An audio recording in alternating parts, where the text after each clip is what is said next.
अस्सलाम वालेकुम स्टूडेंट। जैसा कि पिछली वीडियो में व्याकरण का पार्ट 1 की पढ़ाई कंप्लीट हो चुकी है। अब शुरू करते हैं लेसन 2 यानी पार्ट 2। इसका है अब शुरू होता है वर्ण विचार यानी फोनोलॉजी। वर्ण किसे कहते हैं पिछली वीडियो में बता चुके हैं, जिसको लेटर कहते हैं। परिभाषा, लेटर की परिभाषा अब देते हैं।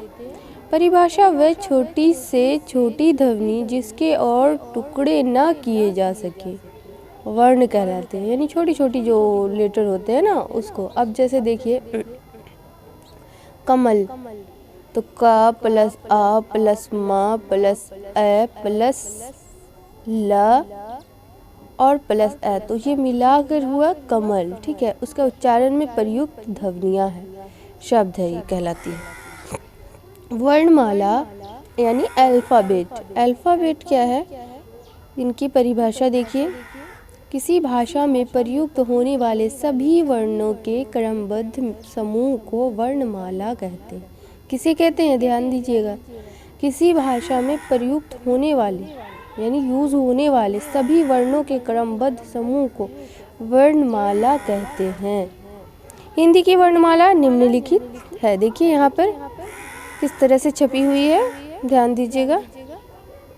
ये है स्वर है, व्यंजन है, आयोगवा है, अलग अलग है। जिस तरह से आप देखते होंगे ना, ये इसमें रहता है ना लेटर्स, जो अल्फ़ाबेट के लेटर होते हैं, इंग्लिश में भी इसी तरह के होते हैं, उर्दू में भी इसी तरह से होते हैं, और अब हिंदी की बात कर रहे हैं। तो अब जो है इसमें लेटर सारे आपको दिख रहे होंगे अच्छी तरीके से।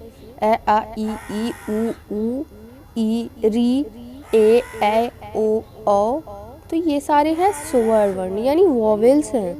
और ये जो है व्यंजन है, क ख ग घ ड़ से लेकर के ह तक है। अब ध्यान दीजिएगा, ये जो है ये व्यंजन है यानी कॉन्सोनेंट है, और अलग अन और अह जो है वो अयोगवा है।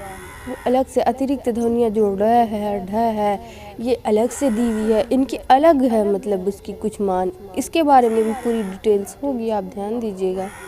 अब आते हैं स्वर के बारे में। इनकी पूरी जानकारी लेने के लिए जो वॉवेल्स कहते हैं, उन वर्णों को स्वर कहते हैं जिनका उच्चारण करने में किसी दूसरे वर्ण की सहायता की आवश्यकता नहीं होती। स्वरों का क्या है, इसको अच्छे से ध्यान दीजिएगा। उन वर्णों को कहते हैं स्वर जिनका उच्चारण करने में किसी दूसरे वर्ण की सहायता की आवश्यकता नहीं होती है, यानी दूसरा वर्ण उसमें इस्तेमाल नहीं करना होता है, किसमें, स्वर वर्ण में।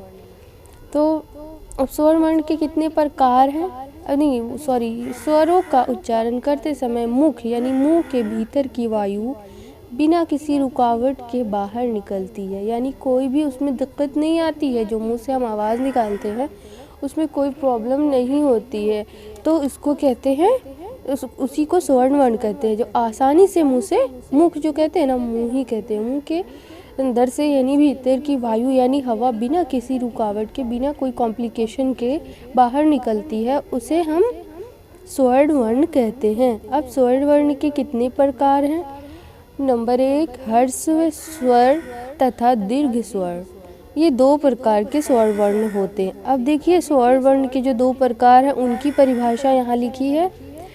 नंबर 1, ह्रस्व स्वर शॉर्ट वॉवेल्स। दीर्घ स्वर होता है लॉन्ग वॉवेल्स होता है। तो ह्रस्व स्वर का अर्थ है छोटा अथवा कम। जिन स्वरों के उच्चारण में समय कम लगता है उन्हें ह्रस्व स्वर कहते हैं। क्या कहते हैं, ह्रस्व स्वर। जिसमें उच्चारण में, जिनके बारे में बात करने में टाइम कम लगे, उसे ह्रस्व स्वर्ण कहते हैं। ये 4 हैं। कितने हैं, कितने हैं, ध्यान दीजिएगा, 4 हैं ह्रस्व स्वर। ए ई ऊ री, इसमें आसानी से इस्तेमाल किया जाता है, जैसे खींच के नहीं बोला जाता है, जिसकी वजह से उनको ह्रस्व स्वर कहते हैं यानी शॉर्ट वॉवेल्स। तो इनकी मात्राएं प्रयोग में लाई जाती हैं, उनको शॉर्ट्स में व्यंजन के साथ इसको लाई जाती है। अब दीर्घ स्वर किस में आती है, जो लॉन्ग वॉवेल्स है, इनको देखिएगा। दीर्घ का अर्थ है बड़ा, जाहिर सी बात है, आप लोग जानते भी होंगे स्टूडेंट कि दीर्घ मतलब बड़ा होता है। तो बड़ा अथवा अधिक जिन स्वरों के उच्चारण में अधिक हर्ष स्वर से दुगना समय लगता है उन्हें दीर्घ स्वर कहते हैं, यानी उसमें ज़्यादा वक्त गुजरता है जिसकी वजह से उसे दीर्घ स्वर कहते हैं। ये कितने हैं?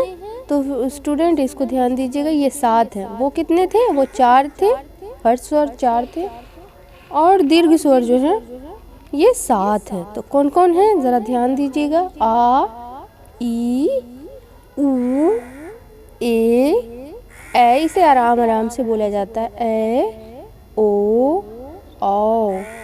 तो ये सब कितने थे? दीर्घ स्वर थे 7, है ना। तो अब स्वर के बारे में यानी वॉवेल्स के बारे में बात हो चुकी है स्टूडेंट। उम्मीद करते हैं कि अच्छी तरह से आप लोगों के जहन में अट गया होगा। तो अब जो है व्यंजन यानी कॉन्सोनेंट के बारे में नेक्स्ट वीडियो में पढ़ाई होगी। मिलते हैं नेक्स्ट वीडियो में। अल्लाह हाफिज़।